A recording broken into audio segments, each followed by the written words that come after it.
नमस्ते दोस्तों। हिंदी साहित्य के कथा संसार में आपका स्वागत है। आज सुनिए सुप्रसिद्ध वरिष्ठ कथाकार डॉक्टर सूर्य बालाजी की लिखी हुई कहानी बहनों का जलसा।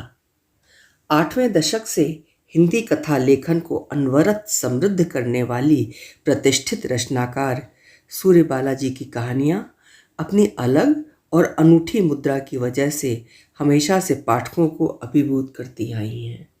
तो आज सुनिए उनकी लिखी हुई कहानी बहनों का जलसा। ट्रेन के प्लेटफॉर्म पर रुकते ही वे चारों एक दूसरे की कलाइयाँ पकड़े अपनी अपनी कंडियाँ, थैले और बक्सियाँ संभालती डिब्बे की तरफ दौड़ चलीं। चढ़ती उतरती भीड़ के बीच भी वे एक दूसरे का हाथ कसकर पकड़े संभल कर चढ़ने की ताकीद करती जा रही थीं।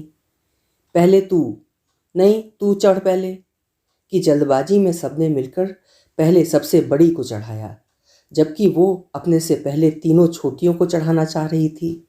यहाँ तक कि डिब्बे में चढ़ जाने के बाद भी वो लगातार बाकी तीनों के लिए आजा छोटी, मंजली चढ़ी, जल्दी कर मंजली, आजा संजली संजली आजा, जैसे चिंताकुल जुमले बोले जा रही थी। तभी मंजली को याद आया, अरे गाड़ी अभी रुकेगी, मैं जरा दाल चिक्की और समोसे लेती आऊँ। चांटा खाएगी, चुप बैठ, गाड़ी से नहीं उतरना है अब। बड़ी ने अपनी दाहिनी दुबली हथेली से एक सुकुमार से चांटे की शक्ल बनाकर फिर उसे खिलाने की मुद्रा भी दिखाई। इस पर मंजली, संजली और छोटी तीनों ही करके हंसने लगीं। बड़ी, तू अब बड़ी ही नहीं बूढ़ी भी होली। गाड़ी बिगर हरी झंडी दिखाए चलती है क्या? ये तू 5वीं में थी तब से अपनी समाज विज्ञान की किताब में रटती रहती थी। इतना कि सुनते सुनते तुझसे 4 साल छोटी मुझे भी याद हो गया। मंजली थी। अच्छा याद है तुझे? तभी ना सतना स्टेशन पर नल से पानी भरते हुए गाड़ी से छूटते छूटते बची थी। अरे वो तो इसलिए क्योंकि गार्ड बाबू हरी झंडी से हवा करने लगे और इंजन ड्राइवर ने समझा कि हरी झंडी दिखा रहे हैं। दोनों के कन्फ्यूज़न में मैं बेचारी मारी गई। वरना तो बड़ी, संजली ने चिढ़ाया। गार्ड बाबू जैसे ही मंजली को किसी स्टेशन पर पानी भरते या केले मुलवाते देखते हैं ना, फट से हरी झंडी नीचे कर लेते हैं। तूने पूरी बात नहीं बताई, छोटी ने टहोका दिया। अपनी मंजली जब प्लेटफॉर्म पर केले खरीद रही होती हैं ना, तो गार्ड बाबू आकर कहते हैं, बहन जी अमरूद भी ले लो, इलाहाबाद के मशहूर हैं, मैं गाड़ी रोके रखूँगा जब तक आप अमरूद तुलवाओगी। ही। चुपो शैतानो, मंजली भड़की। ये लो, गाड़ी खिसक के फिर रुक गई। कोई सामान चढ़वाने से रह गया होगा। अरे जामुन, वो क्या रहा डिब्बे के दरवाजे पर? बड़ी, मैं बस 4 पूड़े जामुन के लेकर आती हूँ, वो देखो। जामुन की बच्ची? बड़ी ने सच में ही संजली की पीठ पर एक छोटा सा धौल जमाया। 1000 बार मना किया है गाड़ी के नीचे नहीं उतरना, सुनती नहीं है? वाह, तुमने मंजली को तो दाल चिक्की लाने जाने दिया था, उसे चांटा भी नहीं लगाया था। तुम उससे ज़्यादा मानती हो बड़ी। ज़्यादा मानती हूँ? सबसे पहले तो उसे ही चांटा दिखाया था, लेकिन लगाया तो मुझे ही ना, संजली रूठी। ही। सहसा तीनों पीछे घूमी तो मंजली आराम से पूरी बर्थ पर पैर पसार कर टिकट, कुली, समोसों से बचे पैसों का हिसाब लगा रही थी। लो, इस मंजली को देखो, हमेशा की बाजारबाज। स्टेशन की खरीदारी के बाद इतने चिल्लर भी बचा लाई। स्टेशन पर कटपीस जो नहीं मिलते, खी। चुप, उसी कटपीस से तुम सबों के बच्चों के झबले सिल कर पहनाए हैं। तेरी तरह चाट बताशे नहीं उड़ाती। तू तो घर से किसी भी काम से निकली नहीं कि पहले बताशों की दुकान पर। चटूरी। सो तो मैं हूँ ही। ये देखो, चलने से पहले उसी चाट वाले से आलू बड़े और खस्ता कचौरियाँ बंधवा ली हैं। अरे सच? तो ला निकाल। मैं तो आलू बड़े और खस्ता कचौड़ी भी घर में ही बना लेती हूँ, कितनी किफ़ायती पड़ती हैं। और बचे हुए पैसों से कटपीस। ही। तभी ट्रेन ने एक तीखी सीटी मारी और 3 की तीनों एक दूसरे पर खड़ी बैठी बहरा पड़ी। बड़ी ने मंजली को, मंजली ने संजली को, संजली ने छोटी को झिड़कना शुरू कर दिया। उई माँ, देखती नहीं, हाथ पैर काबू में नहीं रहते। छोटी कहीं की, संजली कहीं की, मंजली कहीं की, और बड़ी कहीं की नहीं। कहने के साथ चारों इतनी जोर से हंसी कि पिछली बर्थ के मुसाफिरों ने झुंझला कर झांका। स्कूली लड़कियां हैं क्या आप लोग, इतना शोर मचा रही हैं? बहनें सकपकाईं। वो तो अच्छा था छोटी लाइन की उस खड़खड़िया ट्रेन में दोपहर की चंडाली बेला में बहुत थोड़े यात्री थे, सो मनमानी की पूरी छूट। डिब्बे के शुरू में ही आमने सामने की दोनों बर्थ खाली, चारों दो दो के हिसाब से आमने सामने बैठ गईं। उफ, गर्मी हो गई, ठहरो शीशा खोलती हूँ। छोटी चहकती हुई उठी। लेकिन संभाल के बेटा, शीशा हाथ पे ना गिरे झटके से। बड़ी थी। हाँ, हाथ पैर ठिकाने तो रहते नहीं इसके। मंझली थी। उधर के भी दोनों खोल दे, चारों खिड़कियां, चारों शीशे, सबके सब खोल दे। संजली भी मूड में आ गई। हुक्म चलाए जा रही है, जरा हाथ बढ़ा के अपनी तरफ का तू खुद नहीं खोल सकती संजली? छोटी चिढ़ी। क्यों खोलूं? गर्मी से तो तू बेहाल हुई जा रही है या मैं तो तेरी खातिर कह रही हूं, जिसमें तुझे ज़्यादा ठंडक पहुंचे। तो ठीक है, मैं सिर्फ अपनी तरफ वाला खोलती हूँ। देख लो बड़ी, कैसा तेरा मेरा कर रही है। गंदी बात है ना, तुमने बचपन से इस छोटी को ज़्यादा ही सिर पर चढ़ा रखा है। मंजली को छोटी और संजली को लड़ाने में हमेशा मज़ा आता है। अरे लेकिन ठीक ही तो कह रही है, अपनी तरफ वाला तू ही खोल लेना, तुझे भी तो आराम तलबी सूझी है। संजली बिफरी। अच्छा तो अब तू भी छोटी की तरफदारी में आ गई। अपनी खिड़की तो रौब मार कर खुलवा ली, मेरी वाली के लिए तू ही खोल ले। क्यों खोल लूँ? इस छोटिया से तो कम मैं बड़ी ही हूँ। बड़ी ने लाड़ से झिड़का। कितना झगड़ती हो तुम तीनों, बच्चों से बढ़कर। कब बड़ी होगी हैं? वाह, हम क्यों बड़ी होने लगे? बड़ी का पट्टा तो तुम ही लिखवा के लाई हो, तुम ही रहो बड़ी। और क्या? मंजली आराम से पैर हिलाते हुए बोली। अब मुफ्त में बड़ी थोड़ी बनी हो, निपटाओ झगड़े। हो हलकान, लो मजा, जन्मजात बड़ी होकर पैदा होने का। सच में बड़ी, मैंने अपनी याद में शुरू से तुम्हें ऐसी ही लंबी चोटी, कानों में बुंदे, माथे पे बहुत छोटी बिंदी और हाथों में स्कूल की किताबों के साथ ही देखा है। जानती हो, जब माँ बाबूजी सत्यनारायण कथा सुनते थे तो पंडित जी के मुंह से शंख चक्र गदा पद्म वनवाला सुशोभितम सुनती थी तो जाने क्यों मुझे हमेशा तुम्हारा ध्यान आ जाया करता था। बहुत छोटी थी ना, कहती हुई छोटी बड़ी से दुबकली। मंजली चिढ़ी। सुनो इस अकल की दुश्मन की बात। ठीक है, बड़ी बहुत सीधी है, बहुत अच्छी है, माँ बाबूजी की बहुत लाडली थी, पर इतने से उसे एकदम चंडोले पर चढ़ाकर सत्यनारायण कथा के विष्णु भगवान बना देना। संजली को मौका मिला। छोटी, ये तूने बुरा किया, बड़ी को भगवानों की कोटि में डाला तो अपनी मंजली को भी तो कुछ बनाना था। जैसे जैसे कि महामृत्युंजय रुद्र काशिकेय, वो गाना क्या है ना, हाँ जय जय शिव शंकर, कांटा लगे ना कंकर। संजली ने मटक कर गाया तो सारी बहनें हंसते हंसते लोटपोट हो लीं। तंग आए मुसाफिर फिर झांके तो झट संभल कर बैठ गईं। चुप, मंजली चिल्लाई। देख लो बड़ी, अपनी छोटियों की कारस्तानी, अब मैं कुछ बोली तो मुझे दोष मत देना। छोटी, संजली, चीची ऐसे चिढ़ाते हैं, तुम लोगों से बड़ी है ना मंजली। हम ही को कहोगी, मंजली को देखती नहीं, हर बात में चिढ़कर हमें डपट देती है। जाओ, मैं तुम तीनों से बात नहीं करूंगी। ऐसे ही लड़ती होगी तो घर में तुम लोगों के बच्चे क्या सोचते होंगे हैं? बच्चे बच्चे कुछ नहीं सोचते हमारे बारे में, उन्हें हम में बिल्कुल इंटरेस्ट नहीं और उनके पिताओं को टाइम नहीं। ज़्यादा से ज़्यादा एनएफ मम्मी बोलकर हमें चुप कर देते हैं और हम खुश हो जाते हैं कि हमारे बच्चे हमसे बोले।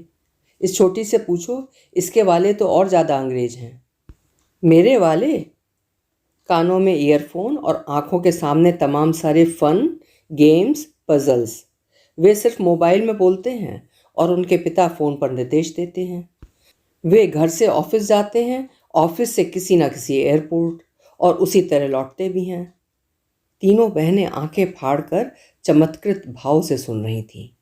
बाप रे, इतने बिजी! इसी से मनोज बाबू तुम लोगों के साथ कहीं आ जा नहीं पाते हैं ना? गए थे एक बार सब साथ मेरी जिद पर, बच्चों को पिता ने समझाया था। हाँ हाँ, train journey is very enjoyable, eat and sleep, sleep and eat. मतलब खाओ और सो, सो और खाओ, जो प्लेन में नहीं हो पाता। मम्मी ढेर सारी डिशेस बनाकर ले चलेंगी, गुडीज और फ्रूट्स, पूरी कचौरी। अच्छा फिर? तीनों बहनों का कौतूहल चरम पर। मैंने बास्केट भर भर कर तमाम सारी चीज़ें पैक की, तरह तरह के खाने नाश्ते का ओवर स्टॉक। सारे रास्ते पूछती रही, नीता, बबलू, केतन, संतरे छीलूं, सेब काटूं, मछलियाँ निकालूं, पूरी में आलू के रोल करके दूं। वे ईयरफोन, मोबाइल और लैपटॉप के बीच की पूरी का रोल ख़त्म होते ही वापस हाथ फैला देते। मैं हाथों में बनाया हुआ रोल पकड़ाकर दूसरा बनाने लगती। तब तक दूसरी हथेली फैल चुकी होती। थमाते थमाते सारी पूड़ियाँ खत्म हो गईं। मेरे लिए कुछ बचा ही नहीं। अरे अरे, ऐसा कैसे? फिर? बड़ी विकल हो आई। फिर क्या? मैं रोने लग गई। तब तो बहुत पछताए होंगे वे सब। पछताते तो तब ना, जब उन्हें देखने जानने की फुर्सत होती। अरे तू रोई और वे जान नहीं पाए? बड़ी जान जाते तो वे यही कहते ना कि sorry but it's your fault, तुम्हें और ज़्यादा पूड़ियाँ लानी थी। मान लो हम में से किसी ने दो चार और पूरियाँ खानी चाहिए होती तो? एक मदर को अपने बच्चों और एक वाइफ को अपने हस्बैंड की खुराक का पता तो होना चाहिए। और फिर पूरियाँ कम थीं, मम्मी को खाने को नहीं मिली तो मम्मी रो रही है। इससे बड़ी तमाशे वाली बात कुछ और हो सकती है क्या? खासकर पति और बच्चों के लिए। बड़ी को जाने क्या हुआ, एकदम खींच कर छोटी को चिपका लिया। अब से तो खूब ज़्यादा पूड़ियाँ लेकर चला कर बेटा। छी, सबको खिलाकर तू भूखी रह गई। नहीं बड़ी, भूखी नहीं रही। भूखे रहे मेरे दुश्मन। मैंने बचे हुए आलूओं की ब्रेड सैंडविच बना ली। माँ कहा करती थी ना, भूख का गुस्सा भूख पर कभी नहीं उतारना, अन्न देवता कुपित होते हैं। बात बनने की जगह रार और बढ़ती है। औरत को हर छोटी बड़ी मुसीबत से निपटना आना चाहिए। बस मैंने चटपटी चटनी और आलू लगाकर सैंडविच बना ली। अपने को समझदार मानकर खुश भी हो ली। शाबाश। मंजली संजली खुश होकर चीखी, लेकिन बड़ी उसे भींच कर दुलराती रही। लेकिन मैं जानती हूँ ना तुझे पूड़ियाँ कितनी पसंद हैं। इतनी सी थी तब से मैं तुझे तो मसल मसल कर शक्कर से खिलाती थी। लो, हो गया भरत मिलाप। मंजली चिढ़ी। मंजली, तुझे चिढ़ क्यों आती है? तू भी तो हम दोनों से बड़ी है, कभी दुलारती क्यों नहीं हमें? क्या दुलारूं? तुझसे बड़ी हूं तो क्या, बड़ी से तो छोटी हूं। मुझे छोटा होना ही अच्छा लगता है। मुझे भी, कहती हुई बड़ी ने सबसे छोटी बहन को छोड़ अपने से छोटी बहन के बाल सहलाए। तू अपने को बड़ा समझने लगेगी तो मेरा क्या होगा, हैं? इति श्री रेवा खंडे भगनी पुराणा भजनोपध्याय अथ भोजनोपध्याय। संजली खिलखिलाई। छोटी के पूरी पुराण पर सचमुच भूख लगाई। अरे तो तू बोली क्यों नहीं? आते समय कौशल्या बीबी जी ने शादी की बची कचौरियाँ बांध दी हैं, ठहरो निकालती हूँ। वाह, अचार भी है, कहती हुई तीनों बच्चों की तरह टूट पड़ी और पहले मैं कहते हुए एक एक टुकड़ा बड़ी बहन को खिलाने लगी। पता है, एक बार तुम दोनों छोटी थी ना, तो माँ को निमोनिया हो गया था। सबके चेहरे बदहवास। तो मैं तुम दोनों को लादे लादे फिरती थी और रोटियां दूध में मसल मसल कर खिलाती थी। देखो ऐसे। खिलाओ खिलाओ, चम्मच से दूध भी पिलाओ, बड़ी आई, बड़ी कहीं की। कहते हुए मंजली ने कटोरदान अपनी तरफ खींचकर जैसे ही अचार की एक बड़ी फाँक निकाली, तीनों में छीना झपटी मच गई और कटोरदान का ढक्कन झनझना कर फर्श पर गिर पड़ा। झनन। पीछे की सीटों वाले मुसाफिर दंदनाते हुए आए। आप लोग जरा देर भी कायदे से चुप नहीं बैठ सकती? ट्रेन का डिब्बा है या आपका घर? जब से चढ़ी हैं हम लोगों को चैन से बैठना मुहाल। बात क्या है? क्या गिरा अभी? कुछ नहीं भाई साहब, ये ढक्कन गिर गया, हम लोग अभी उठाए लेते हैं। और अब दोबारा नहीं गिराएंगे? हम चारों बहनें हैं भाई साहब, हम बहुत सालों बाद मिले हैं इस ट्रेन भर के लिए। ये तीनों ना मेरी छोटी बहनें हैं, बड़ी ने गर्व से कहा, जैसे बड़ा अनूठा रहस्य खोल रही हूँ। लेकिन पिछली बर्थ वाले का जाना था कि तीनों फिर खिलखिलाने लगीं। वाह बड़ी वाह, सिचुएशन संभालना कोई तुमसे सीखे। संजली बेफिक्री से हंसी। अरे अचानक मंजली को याद आया, मैं तो भूल ही गई थी, मैं एक अनार भी लाई हूँ। अनार? ट्रेन में अनार कौन खाएगा? इस बार बड़ी और संजली के साथ छोटी का मुंह भी हैरानी से खुला रह गया। क्यों, हम चारों खा नहीं सकते? मंजली पहली बार उदास हो आई। हाँ हाँ बिल्कुल, सब मिलकर खाएंगे। फोड़ तो मछली। बड़ी थी।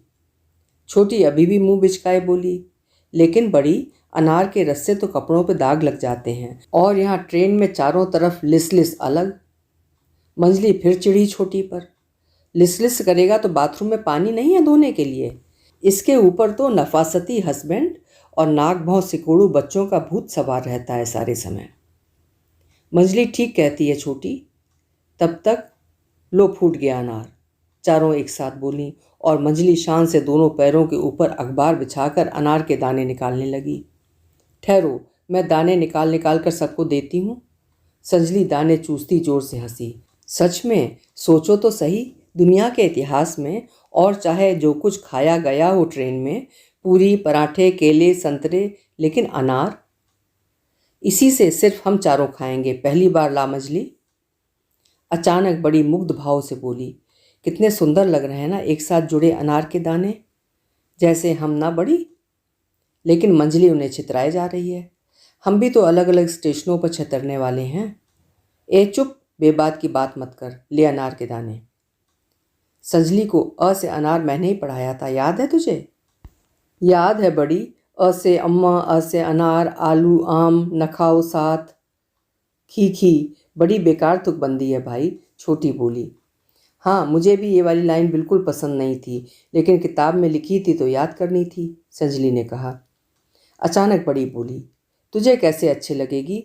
तू खुद जो इतनी अच्छी कविताएं लिखा करती थी, अभी भी लिखती है संजली? पहले तो जहाँ देखो वहाँ गुपचुप लिखती रहती थी, दीवालों पर, खिड़कियों के पल्लों पर, पुरानी नोटबुक और डायरियों पर, हर जगह गुचाती रहती थी। अभी भी लिखती है ना? नहीं, अब नहीं लिखती। अच्छा किया, नहीं तो अब तक ये पूरी ट्रेन तेरी कविताओं का संग्रह बन गई होती। बड़ी ने मछली को आंखें तरेरी और वापस संजली से पूछा, क्यों बेटे, क्यों नहीं लिखती अब? एक बार कविता वाला कागज घर वालों के हाथ पड़ गया था, सबके सब खूब हंसे, बस फाड़ कर फेंक दी मैंने। अरे, लेकिन हंसे क्यों? उनके हंसने से अपनी कविता फाड़ कर फेंक दी तूने? क्या करती? एक बोला, मम्मी की इस कविता में राइम तुक तो कहीं है ही नहीं। तो उसके पिता हंसे, तुम्हारा मतलब है बेतुकी कविता लिखी है तुम्हारी मम्मी ने? तीसरा बोला, मेरी समझ से तो कविताओं से ज़्यादा बेतुकी चीज़ दुनिया में कोई दूसरी है ही नहीं। वे कहते थे तो कहने देती, लेकिन तुझे अपनी कविता फाड़ कर फेंकनी नहीं चाहिए थी। फिर क्या करती? संजली रुआसी हो आई। सहेज कर रखती, और क्या। मुझे याद है एक बार तेरी लिखी कविता का एक फटा सा कागज पड़ा था, माँ ने बड़े जतन से सहेज कर उसे पूजा वाले रामायण में रख लिया था। हाँ, और माँ ने जो आसमान में एक खिड़की हम सबों को तकते रहने के लिए खोल रखी है, तो उन्हें तेरी कविता की चिंदियाँ उड़ती देख कितना कष्ट पहुँचा होगा। हो सकता है उन्होंने संजली की कविता की उड़ती चिंदियाँ संभाल कर रख ली हूँ। सच? ठीक है, अब मैं ढेर सारी कविताएं लिखूंगी और माँ के पास आसमानी डाक से छुड़वा दिया करूंगी। संजली जैसे स्वप्न में हंसी। माँ की यही वाली याद हम चारों को सबसे ज़्यादा आती है ना, घर की दूसरी मंजिल की खिड़की से हमारे लौटने का रास्ता देखती हुई माँ।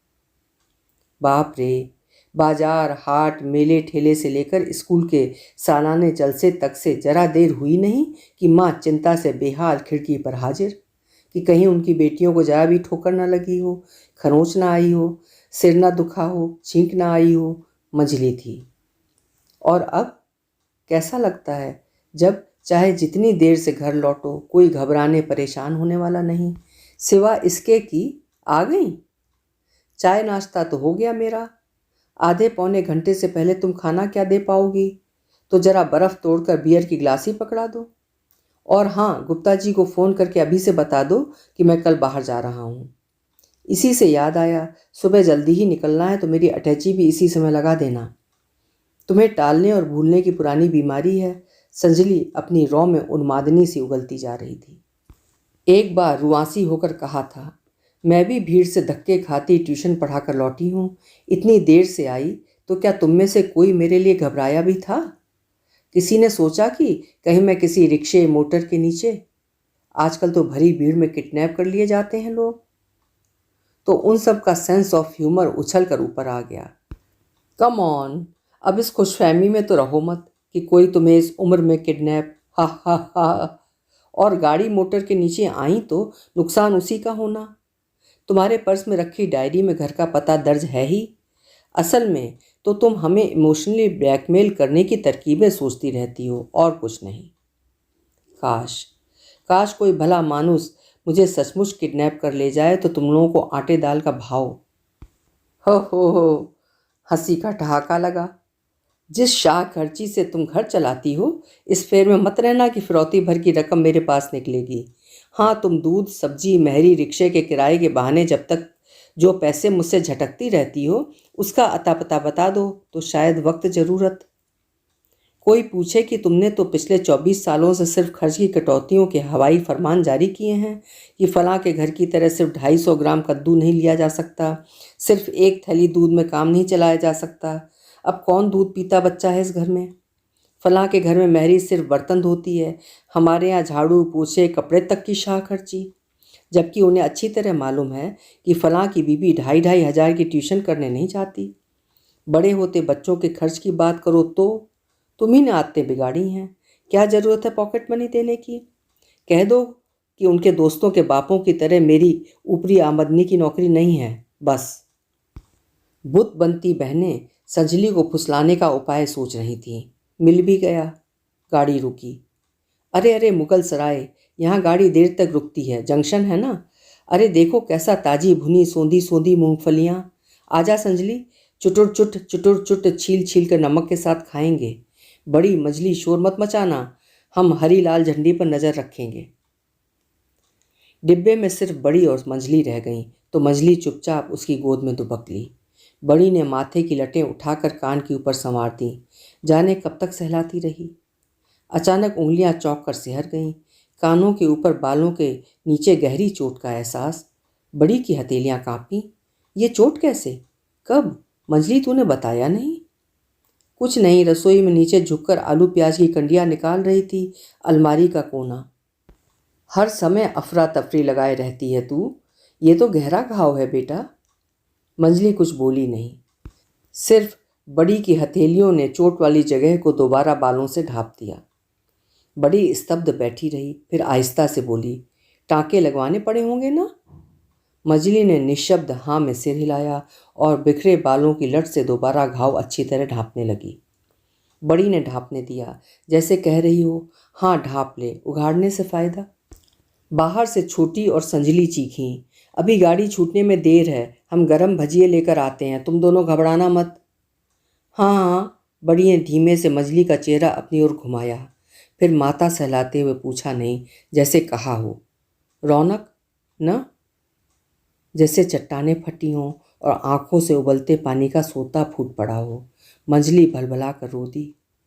चुपो चुपो बेटा।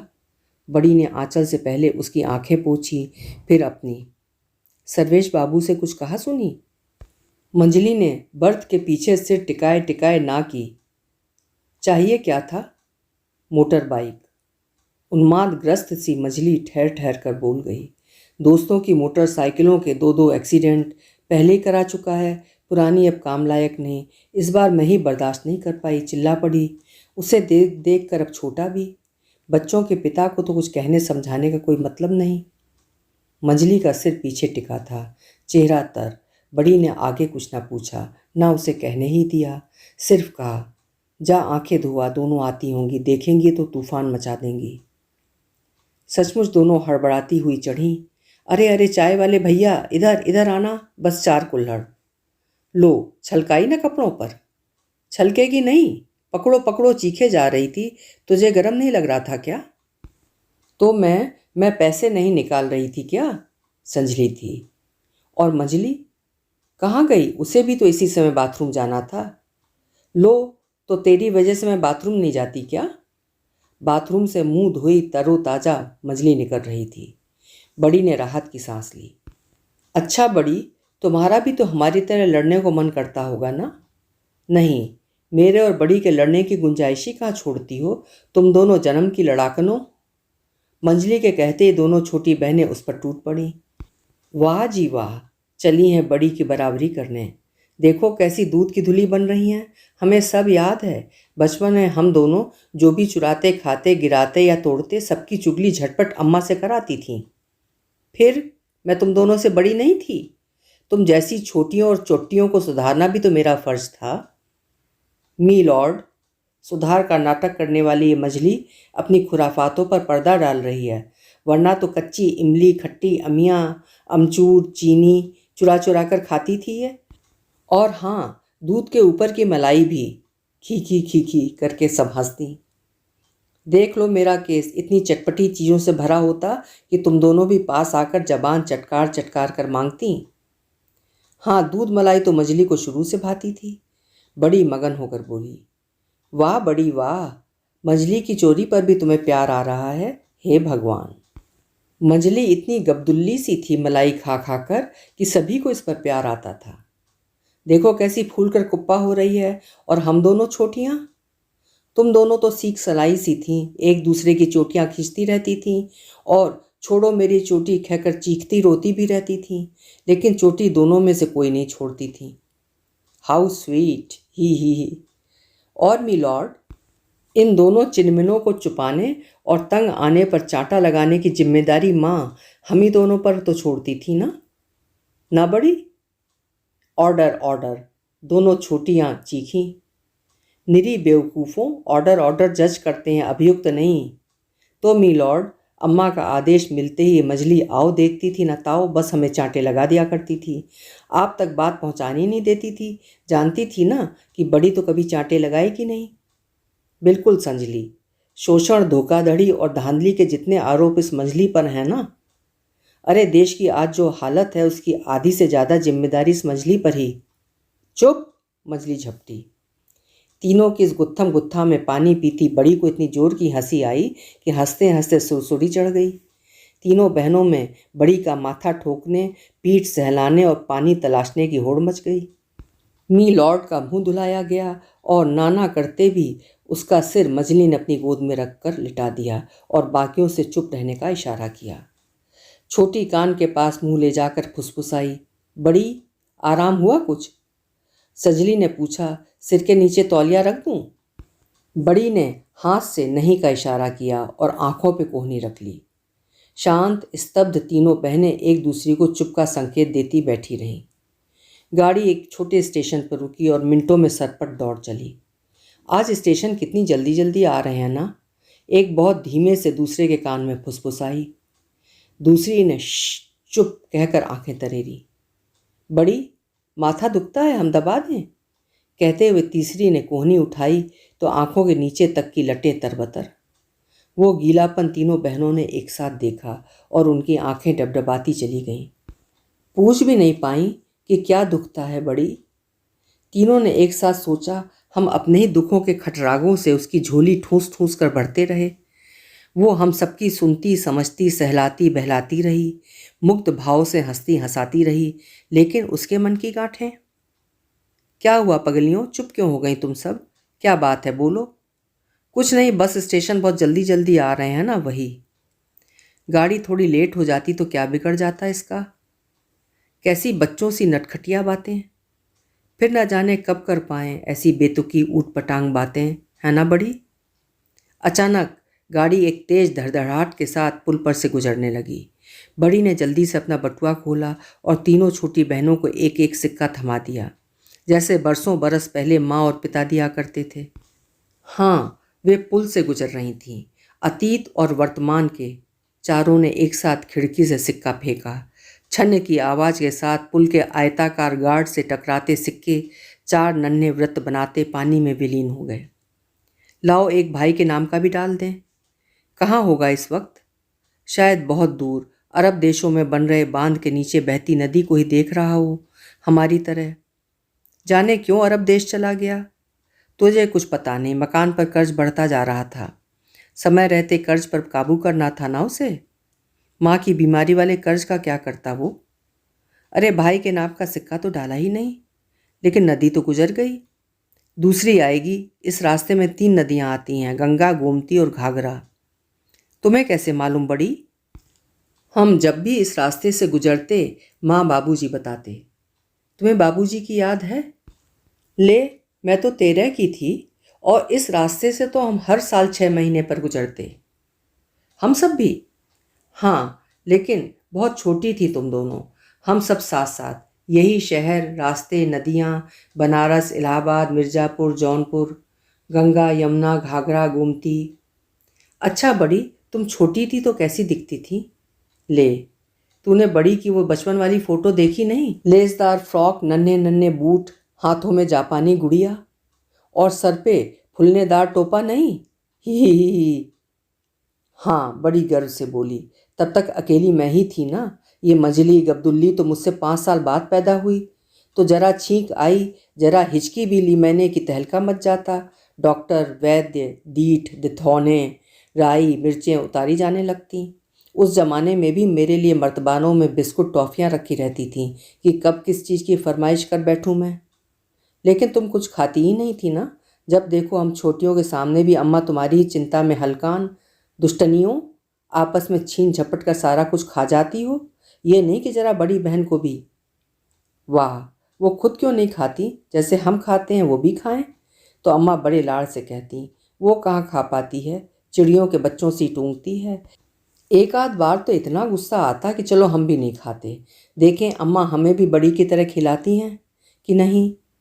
लेकिन घंटे आध घंटे बीतते न बीतते हम वापस भंडारे से आंवले के मुरब्बे निकाल रहे होते। सच में बड़ा गुस्सा आता था तुम पर लुटते लाड़ को देखकर।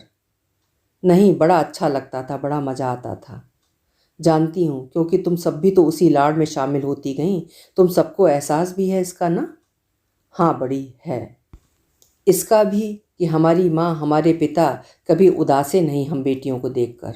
उन्होंने हमें अपने लाड़ से इतना पूर दिया, स्नेह दुलार की इतनी भरपाई कर दी कि हम पूरे जीवन अघाए रहे। जीवन में आने वाले सारे दुखों दुरापदों को सह लड़ ले जाएं। वो स्नेह हमारे जीवन की बावड़ी पर स्निग्ध तेल सा उतराया रहे, बाकी सारी धूल धक्कड़ तलछट होती चली जाए। लेकिन आज तू सिर्फ अपनी बता बड़ी, अपने दुखों, अपने दुरापदों की। कहाँ सह ले गई, कहाँ लड़ ले गई। अपनी बावड़ी की बात तुझे नहीं मालूम?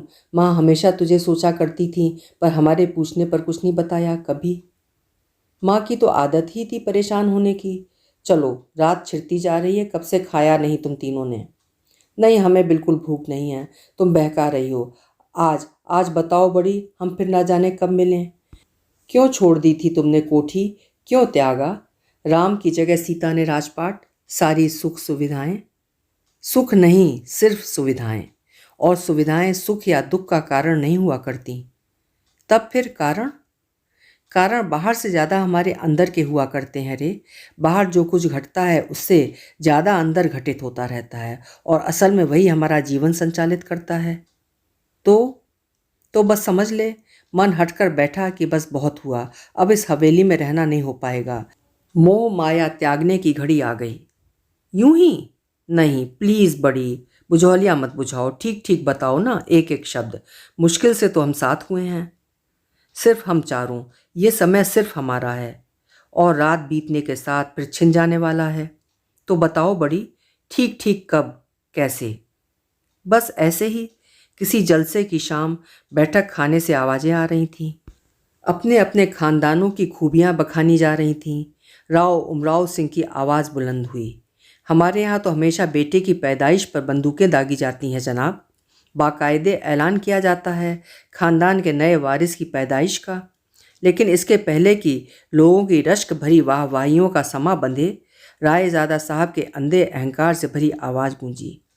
लेकिन हमारे यहाँ तो बंदूक दोनों हाल में दगती है उमराव सिंह, बेटा हुआ तो भी, बेटा ना हुआ तो भी। एक जोरदार ठाके से भरी दाद मिली थी इस घोषणा को। क्या? मैंने लाख पीछा छुड़ाना चाहा, लेकिन उसके बाद रात दिन सोते जागते वे शब्द मेरे अंदर धाएं धाएं दगते रहे। मैं उन आवाज़ों से डरकर गुमसुमी सुरंगों में सुन्न होती चली गई। मेरे लेसदार फ्रॉकों की झालरें नुचती चली गईं। मेरे हाथों में पकड़ी जापानी गुड़िया क्षत विक्षत थी, और टॉफ़ियों वाले मेरे मर्तबान चकनाचूर। मैं शहजादियों वाले झूले की ऊंची पेंग से नीचे औंधे मुँह गिरी थी। अचानक मुझे लगा मेरी कोख को सहम कर सूख जाना चाहिए, हमेशा के लिए बंजर। और तुमने हवेली छोड़ दी ना? वहाँ पाने लायक था भी क्या जो रखने सहजने को मन होता? सहजने लायक तो मेरा बचपन था जो हमने जिया। मन में सोचा, अहंकार के इस बर्बर साए में भावी संततियां भला कैसे फलेंगी फूलेंगी। बेटी हो चाहे बेटा, ऐसी नृशंसताओं के भरोसे नहीं छोड़े जाने चाहिए ना। कोई सृष्टि नहीं पनपने वाली यहाँ। ओह बड़ी। धीरे धीरे उस सन्नाटी हवेली की पथरीली मनहूसियत समझ में आने लगी थी, जिसमें बरसों से किसी बेटी की किलकारी नहीं गूंजी थी। हवेली तरसती रह गई थी, सिर्फ कुछ मिथ्याभिमानी और अहंकारी कुटैबों की वजह से। फिर बहुत सोचा और शुभांगी को ले आई। मैं प्रतिश्रुत थी, हवेली के प्रति भी अन्याय नहीं कर सकती थी ना। लेकिन उनके माँ बाप ने पूछा मुझसे। मैंने कहा, वंध्या हूँ मैं। बस इतना छुपाया कि ये वंध्यत्व मेरा स्वयं का चुनाव है। और बड़ी, तुम्हें नहीं मालूम तुम्हें लेकर कैसी कैसी किंवदंतियां कहीं सुनी जाती रहीं, पास दूर से कैसी बेतुकी अफवाहें, रहस्य भरी चर्चाएं लोकापवादों से जोड़कर। वो सब मैं नहीं जानती, लेकिन मेरे जीवन का चरम आह्लाद जब शुभांगी ने हवेली में अपनी अगवानी के तुरंत बाद मेरे कमरे में आ मेरे पांव छुए और अपनी सौगंध देकर पूछा, आपके वंध्यत्व का रहस्य क्या है, मुझे बताएंगी दीदी? तो तुमने बताया बड़ी। उसकी दृष्टि इतनी निष्पाप और खरी थी कि झूठ बोलना उसके साथ छल होता। जानने पर बोली, तो अपने संकल्प में मेरी अंजलि भी शामिल कर लीजिए। मैं सिहर गई। नहीं, ये हवेली के साथ विश्वासघात होगा, मैं तुम्हें इसलिए नहीं लाई हूँ। वो अड़ गई। बिल्कुल नहीं, ये एक नई शुरुआत होगी। विश्वासघात तो कितनी कोखों के साथ इस हवेली की पीढ़ियां करती आई हैं दीदी। आप परेशान मत होइए, हम कोई साजिश षड्यंत्र नहीं रच रहे, हम सिर्फ एक सही शुरुआत की कोशिश कर रहे हैं। आपको भी बीच में नहीं लाऊंगी। आपने तो बोतल से जिन्न बाहर निकाल दिया, अब उसे उसका काम करने दीजिए। लेकिन निर्णय की घड़ियों में आपके पास ही आकर पूछूंगी, हुक्म मेरे आका। सांस रोककर सुनती तीनों बहनों का सब्र जवाब दे गया। लेकिन लेकिन लोग कहते हैं उन पर बहुत जुल्म हुए हैं, उन पर भी बंदूक चली। नहीं, वो तो हवेली का भाग्य पलटने आई थी, अपना काम पूरा करके गई। जो मुझसे कहा करके दिखाया। दांतों तले उंगली दबाकर लोगों ने देखा उसका न्याय, जैसे नियत को अपने वश में कर अपना चाहा करवाती गई। प्रारब्ध का हर खेल उसके इशारे पर। कैसे बड़ी? एक करिश्मे की तरह, जो किसी ने सोचा तक नहीं था। पहलोटी के बच्चे जुड़वा, एक बेटी एक बेटा, और उसमें भी बेटी तो आसानी से जन्म गई, लेकिन बेटे की नाल फंसी रह गई। सारी तहसील के डॉक्टरों का जमघट लगा था हवेली में। सलाह मशवरे के बाद एकमत होकर औजार से खींचकर निकाला गया शिशु को बचा भी ले गए। निढाल लस्त निस्तेज होती हुई भी मुझे देखकर हंसी थी। देखा बड़ी दी, टेव रखी ना मैंने। राय साहब ने अनमने मन से ही सही बेटी स्वीकारने का वचन दिया, तो मैंने भी अपने दोनों की तरफ से उन्हें इनाम बख्श दिया। मुझे शाबाशी नहीं देंगी? मैं उसकी निस्पंद होती हथेलियां सहलाती रही थी। जितनी शाबाशी, जितना प्यार और जितना आभार उसका मुझ पर था, उतना ले पाने का वक्त नहीं था उसके पास। क्यों बड़ी? आशंकित बहनें रो पड़ी, क्योंकि सारे उपायों के बावजूद डॉक्टर थक्कों झोंकों में होता रक्तस्राव नहीं रोक पाए थे। असहाय से सब उसे धीरे धीरे अस्त होते देखते रहे। विजय गर्व से दीप्त आंखें बुझती चली गईं। चेहरे पर धूप सी खिली रहने वाली मुस्कान निस्पंद होती गई। तो इसका मतलब बंदूक दगने वाली बात सही है। राय साहब ने खुद उसके सम्मान में दागी और बंदूक उसकी चिता के हवाले रख दी। सुनने में ये सारी बातें सच नहीं, कहानी लगती है बड़ी। मैं खुद भी उससे यही कहती थी तो कहती, वैसे भी कुछ ज़्यादा फर्क नहीं है बड़ी दी कहानी में और सच में। जहाँ तक सोचो वो सब कहानी, और हिम्मत कर डाला तो सच। मुझे भी लगता है शुभांगी सच में ज़्यादा एक कहानी थी। लेकिन मेरे जीवन के सबसे सुंदर सच शुभांगी से जुड़ी स्मृतियाँ हैं। मंगल तोरण सी सजी, जैसे स्त्री जीवन की सारी ऊर्जा, सारा वरेण्य संचित हो वहाँ। बहुत चिढ़ाती खिंचाती थी मुझे। कभी कहती, आज रात राय साहब से बात करने वाली हूँ दीदी, तैयार रहिएगा, क्या मालूम आज की रात ही गोली चल जाए। फिर मेरा सफ़ेद फक होता चेहरा देखकर हंस पड़ती। आप भी बड़ी दी, शुभांगी को समझती क्या हैं? आपका चाहा पूरा किए बगैर हिलने देने वाली नहीं इस हवेली से। लेकिन ये तो बताइए, बाद में, बहुत बाद में, कितनी कितनी बेटियों की सप्तपदियाँ पढ़वाना चाहेंगी आप इस हवेली के आंगन से? आप जितनी कहेंगी उतनी बेटियां जनूंगी। और हंसती जाती। मैं भावुक हो जाती। ना जाने कितनी पीढ़ियों की अजन्मी बेटियों का ऋण हम पर है शुभांगी, जो हमारे बचपन वाली लाड़ दुलार की अपार संपदा से वंचित कर दी गईं। यह प्रायश्चित लंबा चलने वाला है। बाप रे, तब तो आप ही चलाइएगा, समझी। मैंने आपका कहा किया है तो आप भी मेरा कहा, और करना भी क्या है, एकदम आपकी मन की चाही बात। आप ढेर ढेर सारी बच्चियों में अपना बचपन ही तो साकार होते देखना चाहती हैं ना। हाँ शुभांगी, एक ऐसा बचपन जो पूरा जीवन संवार ले जाने की ताकत और आत्मविश्वास दे पाए उन बच्चों को। उन्हें हमारे पास जो पूंजी होगी वही तो हम सारी उम्र दूसरों पर खर्चेंगे, सौंपेंगे। हमारा बचपन तो एक अदृश्य ताल की तरह है ना, जब चाहे डुबकी मार कर तरोताज़ा हो लें, नई ताकत, नई ऊर्जा, और मछलियों की तरह जी भर कर तन मन भिगो लें। और जब लोग पूछें, मछली मछली कितना पानी, छोटी मुग्ध खिलखिलाई, तो हम कह सकें कि इतना पानी कि समूची धरती कमल ताल सी खिल जाए। रेलगाड़ी की ये आधी रात हम सब ने आंखों में काट दी। सुबह जल्दी उठना है ना, चलो सो जाओ सब। बाहर भीतर का सन्नाटा गहराया था। ट्रेन अपनी रफ्तार पर।